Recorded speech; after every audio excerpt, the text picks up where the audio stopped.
Sabi niya anytime pwede kang atakihin.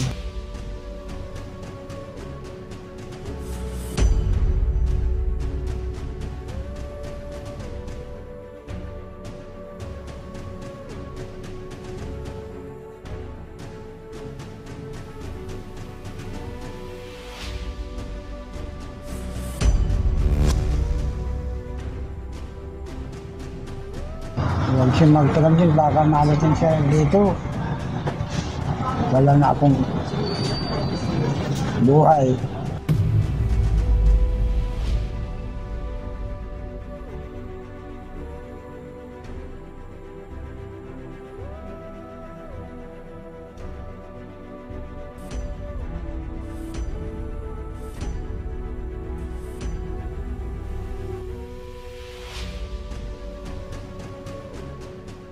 Good day sa lahat at ngayong araw ay 7 AM. Andito na po kami ngayon kina Tatay Doro para po kamustahin natin siya kasi ipinangako din natin kagabi pagbalik namin dito na babalik kami ngayong umaga para kamustahin siya at susubukan natin kung papayag siya na ipa-check up natin ngayong araw.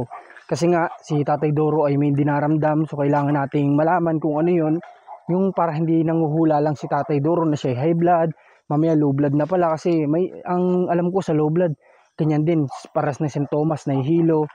So, kailangan nating malaman. Kaya isasama natin siya ngayon at pasasakay na lang natin siya ng service para madala natin sa clinic at ng ma-check up. Okay? Oh, ayan. Pasensya na nga pala sa mga nakakapanood na napakaingay daw talaga ng mga aso. Maging kami man din po ay minsan ay interrupt kami ng aso. Wala naman kami magawa kasi alaga yan ni na Tatay Doro, ni Nanay Isin. Hindi naman natin pwedeng tayo ang magdesisyon dyan para sa mga yan. Sila at sila pa din kasi kanila yan ay. Okay, so ayun, sana nandito siya ngayon. At alam ko naman na hindi niya kayang maglakad-lakad siguro. Baka nandito naman. Kasama ko nga pala si Rans TV, cameraman natin. Bago kaming umalis sa bahay. At kita nyo wala si Commander kasi nga hindi pa rin siya pwede hanggang sa ngayon na gumalaw-galaw.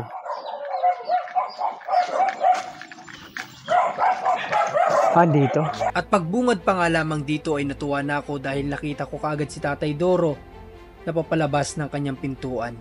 At hindi ko nga alam kung bakit ganito ang nararamdaman ko na makita ko siya dahil nga siguro alam ko na na-survive na ni Tatay Doro ang isang araw sa 4 na araw na ipinangako nilang pagbalik dito sa kanilang tahanan. Kamusta ka po, Tay? Kamusta ang pakaramdam mo? Ginang konti. Maayos naman, kumpara kahapon. Kamusta ang iyong pagtulog? Nakatulog ka ba ng maayos? Hindi. Bakit? Pag inaalaala ko sila, hindi ako natulog. Grabe. Hindi natulog. Tinan nyo na stress pa pala si Tatay. Ibig sabihin parang na-stress ka.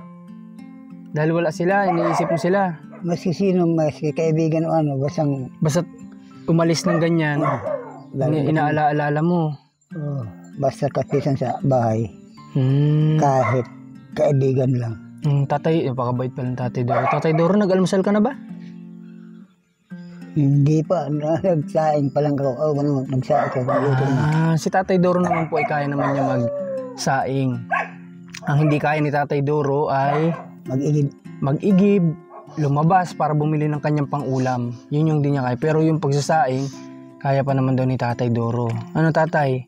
May update ba kayo kina Nanay Isin? May nagbalita ba sa iyo dito kung kamusta sila? Ang sabi ni Joel sa akin, nagtawag sa kanya na 4 na araw bago sila magpunta dito. Bago sila babalik? Maganda po kung makabalik agad sila within 4 days, ano? Yan po lang hero. Hindi man pala binilinta at binilan daw sa kanya. Ibinilin? Nasa kanyang bahay.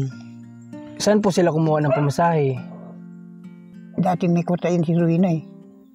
Saan po nanggaling tayong sinabi mo na binenta nila yung Sangyero? Nandun ako pero hindi naman pala totoo. Okay, so ibig sabihin, iniwan nila yung yero doon. Bakit naman po iniwan doon yung yero? Bakit nandito naman kayo? Ang ibig nilang sabihin, kasama ko doon. Ay hindi man nangyayari ang gusto nila. Gusto nilang iwan dun yung mga gamit para maisama nila kayo. Kaso nga lang, ayaw nyo naman. Okay, so yun pala ang nangyayari. Base kasi sa sinabi kahapon ni Tatay Doro, ay naibenta yung yero sa yung isa daw. So lahat naman ng yero nakita ko ditong wala. So sabi ko, baka lahat yun na ibenta na. Pero sa amin naman tay, kahit na ibenta man yun, wala na po sa amin yun. Kasi sa inyo na po yan ay kayo naman po ang nag-decide na bumili noon. Kaya sa inyo po yun. Nakakahiya rin pa kung isipin yun. Kaya naisipin na bininta yung isang gamit. Galing sa iyo yun. Pagkatapos ibinta. Para ka naghingi ng manok. Di mo man kinatay at ibininta mo. Binigay mo lang kung saan ako ka ibininta. Galing naman ni Tatay Doro. Tama yun. So, sa atin kasi mga kabayan, sa amin naman kasi, kapag may binigay tayo sa isang beneficiary, o gamit man yan, kung anong gawin nila doon, decision na po nila sa buhay nila yon. Basta tayo, naiabot na natin yun at naibigay, ibig sabihin, bigay, di kanila na yon. Kumbaga sila na ang bahala mag-decide kung ano yung gagawin naman nila doon. Kagaya na lang may beneficiary tayo, share ko lang sa inyo na napakadaming gamit ang dumating sa kanila. Halos 3 packages yata yung from other countries. Pero ang ginagawa nila, ibinibenta pala nila. So wala na tayo, labas na tayo doon. Hanggang payo na lang tayo doon. Na kagaya na sabi ng tatay, nakakaya sa nagbigay. Totoo yun.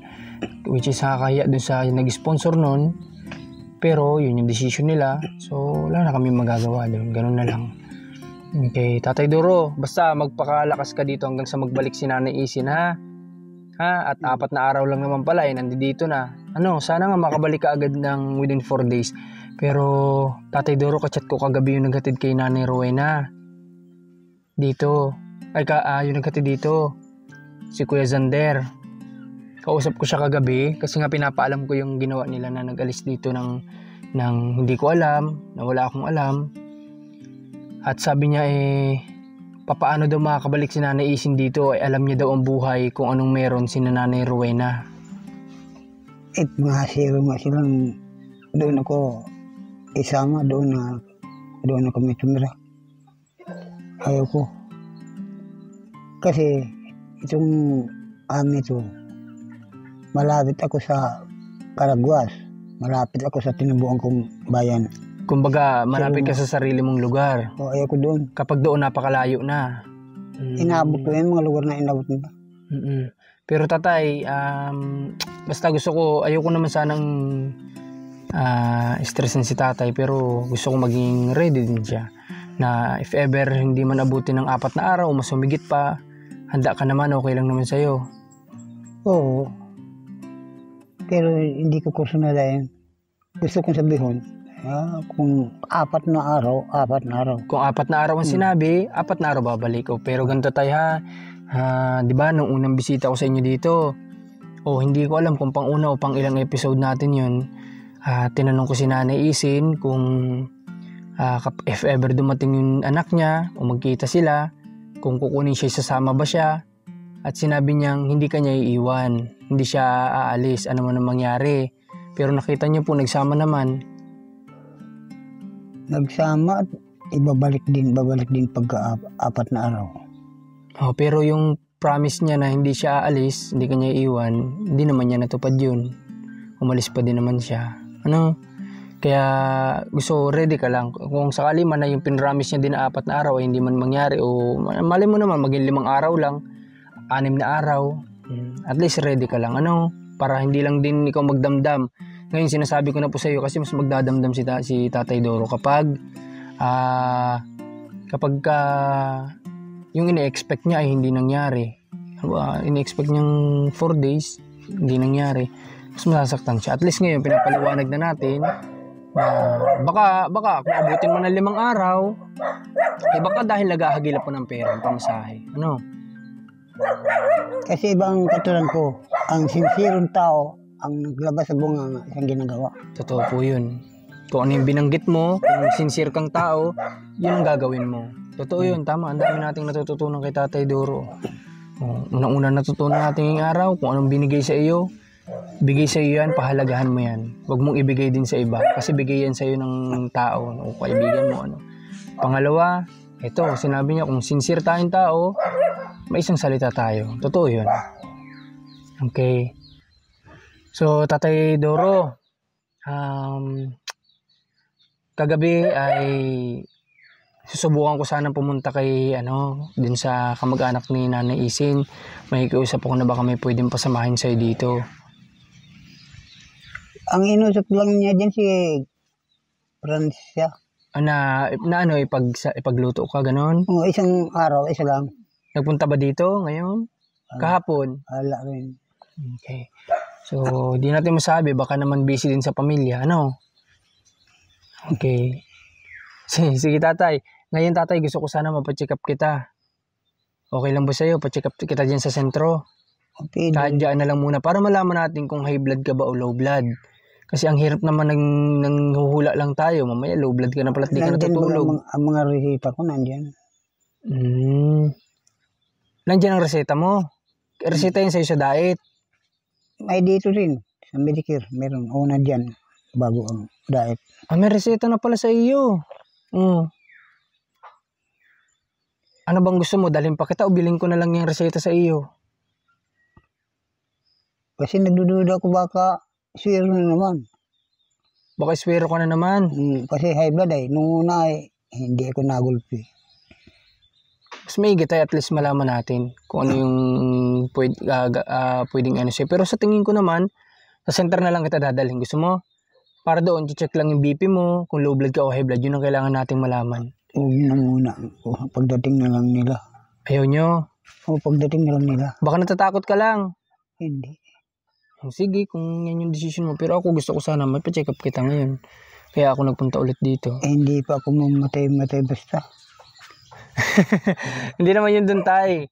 Gusto ko sana mawala yung hilo mo. Yung pakiramdam mong nahihilo ka, mawala. Gawain ng kuwan high blood and pagkahilo. Mamaya, low blood ka na pala. Kasi di ka natutulog. Kasi po, ganun paras lang siya ng sintomas, tay. Ang low blood, nahihilo din.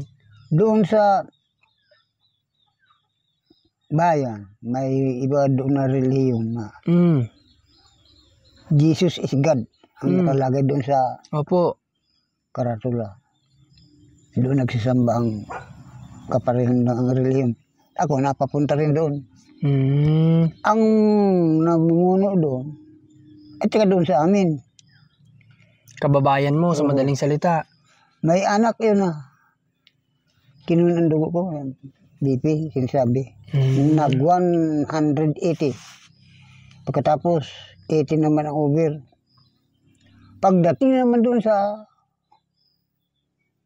hindi ko matanda nung paiba-iba, ganon. Yan nga po sa pinupoint ko, tatay. Baka mamaya, dati high blood ka. Ngayon, dahil hindi ka nagtutulog, low blood ka na pala. Tapos, bibilang kitang losartan, di lalo ka nang na low blood. Kaya gusto ko tang mapacheck up sana. Pero gusto mo, pagdating na lang nila. Pero kung ako tatanungin, tay, gusto ko ngayon na sana. Ano kaya? Kasi makasalanan ng isip ko. Kahit ginawa o hindi, ibang takbo ng isip ko Ano pong ibig sabihin niyo, tay? Diyan ang kuto harani sa payo. Harani ang nakikialam di gisumbunya. Kaya mo, tay, ipag-pray na lang natin yung mga ganyan, no?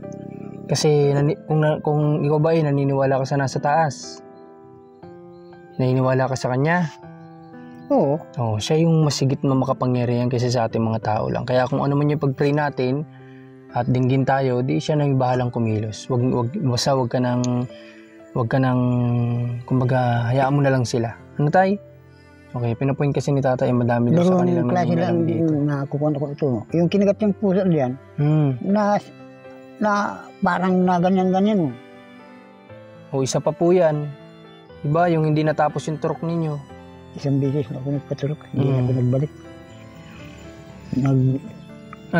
Tara na, tay. Pa-check up kita. Sa center para malaman natin kung low blood o high blood ka. Ang alamin lang naman natin yung blood pressure mo lang naman. Tara?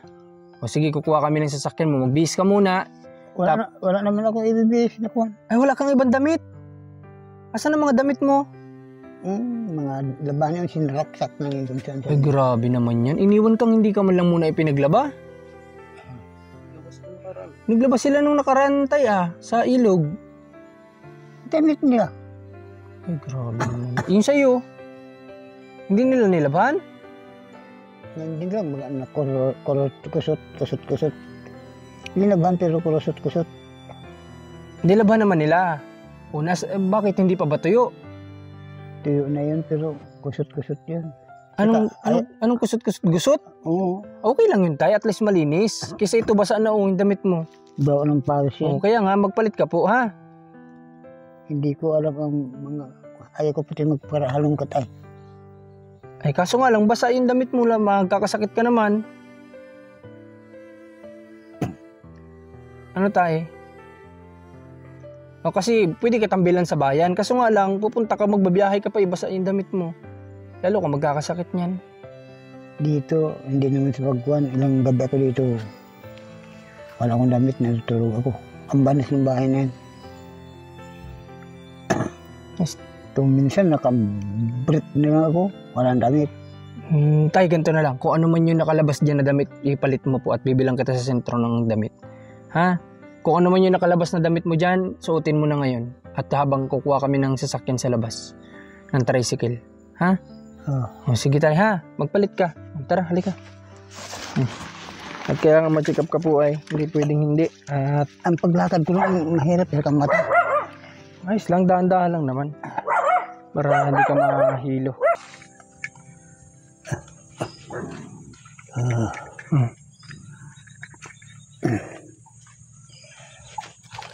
Sige, akin na muna yung microphone tayo. Sige, mag-ano ka muna. At kami, hahanap muna tayo mga kababayan ng sasakyan ni Tatay Doro. Para na sa ganun mapacheck up natin kasi hindi ho po pwedeng hindi. Kagaya na sabi niya kanina, pagdating niya na nanaisin, paano kung hindi naman pa daw makarating ng 4 days kasi mali natin, hindi natin hawak yung pwede mangyari. O mamaya wala pa silang budget para makabalik dito. Sa totoo lang, tinatanong ako ni Kuya Sander kagabi kung ano daw bang, kung ako daw ba willing pa din o bigay sa akin ng pamasahe. Para sa akin kasi mga kababayan, wala namang problema na magbigay tayo. Kasi ano lang naman po yan ay kumbaga meron din namang blessing sa atin kahit paano na binibigay si God, pwede natin silang share. Kaso nga lang po, ang gusto ko lang matutunan nila dito, yung mga bagay na hindi dapat pabigla-bigla ng desisyon. Naisipan nga po nila magpunta doon, ibig sabihin, yung 4 days na sinasabi nila, baka naman kaya talaga nilang i-provide yung magiging pabalik ni Nanay Isin dito. At pangalawa, baka naman kaya ni Nanay Isin magbiyahe na mag-isa pa uwi dito. Kasi nag-final decision po sila ng ganun So, hindi ko alam kung mali ako dito sa decision ko, pero ito lang din po hinaisip ko. Okay, harap tayo na masasakyan ni Tatay Doro sa labasan. Hindi ka na talaga nagpalit ng damit? Iya, kundi pinapawisan ako. Palit ka na pala niyan. Dumi din naman ang pinalit mo. Baka yung lipuan kasi ako ng manok. Balikan.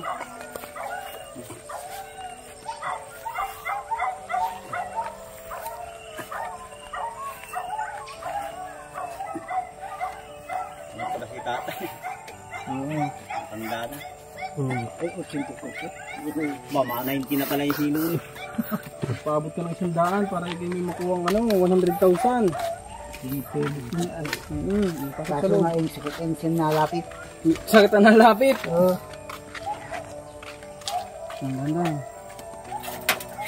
Sa ano po tayo? Sa Medicare? Sa center po. Center po. Medicare, galing bayan. Okay. So, yun. Medyo nahirapan lang kayo maghanap kayo ng tricycle. Susunod po kami, kuya. Sige po. Nahirapan lang kayo maghanap ng tricycle kayo kasi bihira talagang dumadaan dito. Yung 4 wheels naman namin dito ay medyo nahihirapan kasi pumasok dito kaya mismo nabuti namin magmotor ngayon at sabi nga namin sasakyan lang ng tricycle si tatay. Kasi napakahirap talaga dito ng 4 wheels lalo na pag umiikot.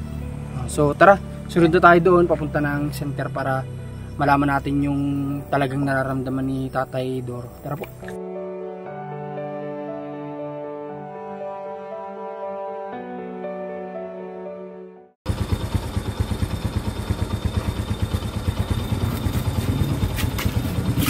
Antayin niyo na lang kami, kuya. Saglit lang naman. Mapunta lang po, matay mo. Sige lang. Ano po, mabalik po ako. Sige lang po. So, dito na kami sa sa center para sa pag-check up ni Tatay Doro. Gamitin mo yung tungkod mo tayo.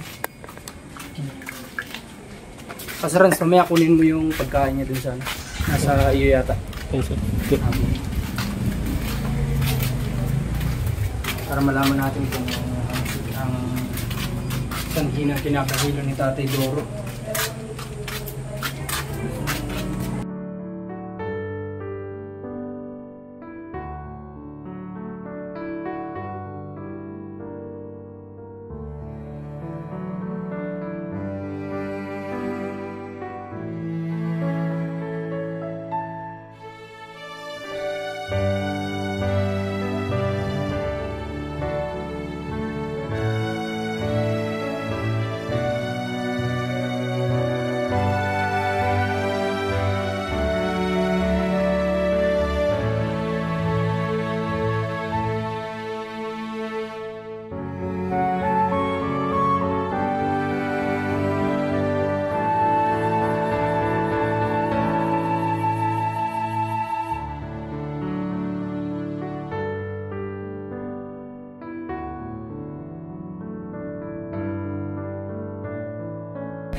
Okay, so tapos na po yung check-up ni Tatay Doro. Nasa akin na lahat ng gamot. Napakagaling lang kasi akala ko lahat ng gamot bibilhin namin kasi medyo marami. Sabi ko, hahanap kami dito ng ng butika na mabibilhan yung hindi generic para mas effective. Kaso nga lang, napakagaling talaga ng center din ng government na mga ganitong pampubliko. So libre lahat ng gamot. At natatakot ako sa sitwasyon ni Tatay Doro kasi sobrang taas ng kanyang BP na anytime pwede daw pumutok ang ugat niya na pwedeng atakihin si Tatay. So yun yung iniisip ko, doon ako natakot sa sinabi ni doktora.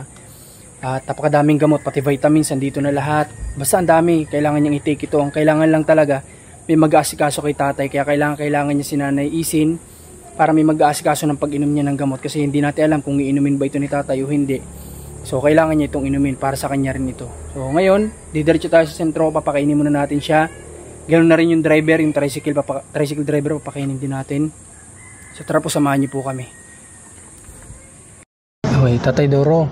Ngayon, narinig mo naman siguro yung sinabi ng doktora kanina, kailangan makasampung baso ka araw-araw ng tubig. Gawin niyo po yun kasi para sa inyo yun. Para mawala yung hilo niyo, Tapos alam mo ba tayo na sobrang taas pala ng BP mo, 160. So sabi niya anytime pwede kang atakihin.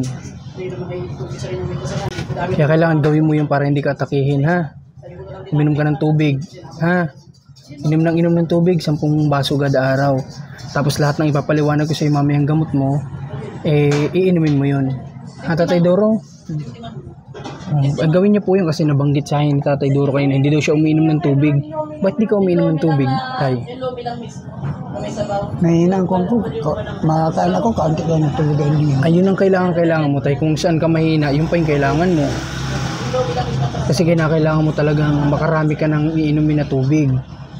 Para na sa ganoon ay kumbaga yung malalapot mong dugo, magiging maayos ulit. Ano, Tay? Kaya mo bang gawin? Oo, ba? Sige, gawin nyo, Tay. Huwag nyong ito kasi tayo mga bagay na hindi mo kailangang subukang gawin. Talagang kailangan mong gawin. Ano, Tay? Kung gusto mo batakihin ka, kung ganun.